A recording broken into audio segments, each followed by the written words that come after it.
Kuya, try mo matcha cream cheese milk tea with pearls nila sa chat time. I swear, magbabago pananaw mo sa matcha! Matcha with cream cheese? Alam niyo naman di ako makain ng keso eh, pero sige, tikman natin. Let's go! Pasyo!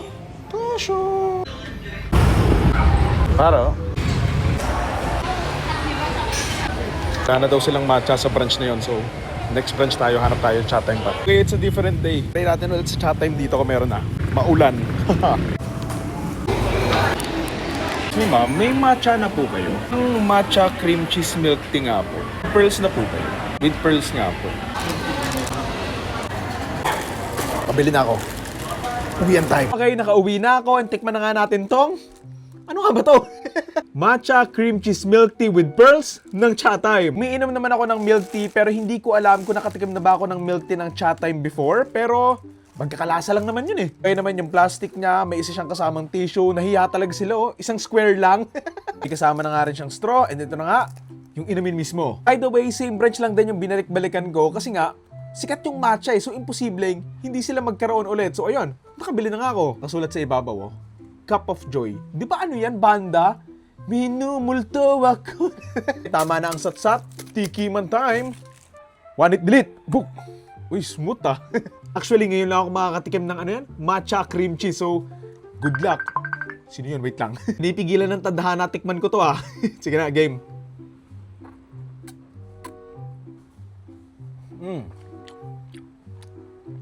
Okay, chop ng purse ah. Lasang zagu. Medyo nalalasahan ko yung keso. Pero okay lang kasi parang flavor na cheese lang naman. Hindi talaga siya purong keso. Ngayon lang ulit ata ako nag-milk tea after a very long time.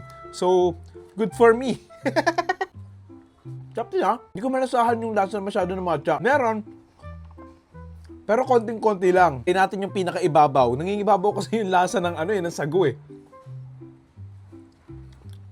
Okay. Masarap yung combination ng matcha tsaka nung cream cheese ata yun. Hindi awkward yung pagkakakeso and hindi ako naduduwal kahit na ayoko rin naman sa keso. Masarap nga yung pagkakablend niya. Para lang siyang lasang tsaa ganon na masarap. Lasang cheesecake lang din ganon. Parang binlender yung lemon square cheesecake, tapos nilagay doon sa milk tea. Nakasulat dito. Sinong nakakaintindi ng ano? Ano ba yan? Chinese? I-translate nyo nga. Ano yan siguro? Feishang? Gangxing?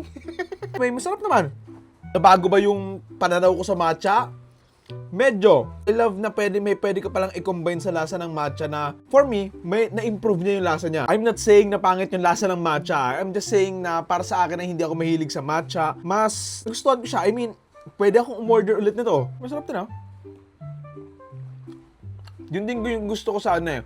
May mga buo-buo sa milk tea kasi sobrang liquid din niya. So, meron siyang parang mga brownies or something dun sa loob. At least, meron kang mangunguya or, ayun, meron kang mangunguya habang naiinom mo. Honestly ako, bilang medyo ayaw nga ng keso, may times na kapag umiinom ako, pag ganun, tapos pag ganun ko, okay. Anyway, ayoko munang ubusin to. Itatabi ko kasi may panonoorin pa ako mamaya. Pero ayun, masarap siya and siguro tama yung nag-comment. Medyo nagbago yung pananaw ko nga sa matcha. Meron bang matcha na chocolate? Yun yung naiintriga ko matikman. Harap tayo. Anyway, ayun lang. Kung nakaabot kayo dito sa may dulo, mag-recommend nga kayo ng mga magagandang pwedeng matikman sa may Boracay. Huwag na kayong magtanong kung bakit ako nagtatanong. Yun lang. Comment nyo na lang. Thank you!